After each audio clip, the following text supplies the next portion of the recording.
ஆர்ப்பாட்டம் இல்லை, போராட்டம் சொல்லிக்கலாம்.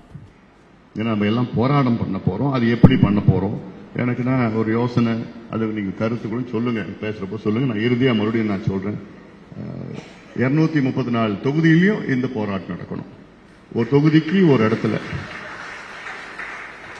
ஒரு மாவட்ட லெவல்ல இல்லாம, ஒரு மாவட்ட செயலாளர் லெவல் இல்லாம, ஒவ்வொரு எம்எல்ஏ தொகுதியிலையும் அங்க ஒரு ஆனா பொறுப்பு, அங்க யாராவது பொறுப்பு தலைமையில் அங்க சிறைக்கு செல்கின்ற அந்த போராட்டம். ஏன்னா இது மிக மிக முக்கியமான ஒரு போராட்டம். அமைதியா ஒரு சின்ன கல்லு கூட, ஒரு சின்ன பிரச்சனை எங்கேயுமே இருக்கக்கூடாது, சின்ன பிரச்சனை இருக்கக்கூடாது. மாநாடு எப்படி நடந்ததோ அதே மாதிரி இருக்கணும், அமைதியான முறை. ஆனா லட்சக்கணக்கான மக்கள் சிறைக்கு செல்லணும். எங்க?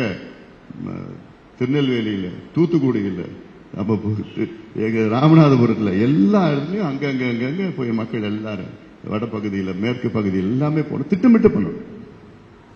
இது வந்து மிக மிக முக்கியமானது.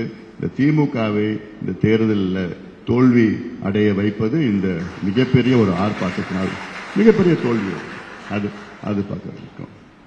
மறுபடியும் அதெல்லாம் நான் மறுபடியும் பேசுவேன். நான் இங்க மேடையில் இருக்கேன், சுருக்கமா சொல்லுங்க, நீங்க எப்படி உங்க கருத்தெல்லாம் சொல்லுங்க.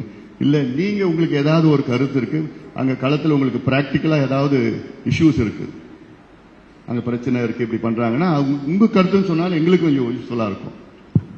நீங்க களத்தில் இருக்கிறீங்க. மறுபடியும் நான் இந்த பிளே ஸ்டோர் மற்றும் ஆப் ஸ்டோரில் இருந்து பாலிமர் செயலியை QR கோடு மூலம் பதிவிறக்கம் செய்யுங்கள்.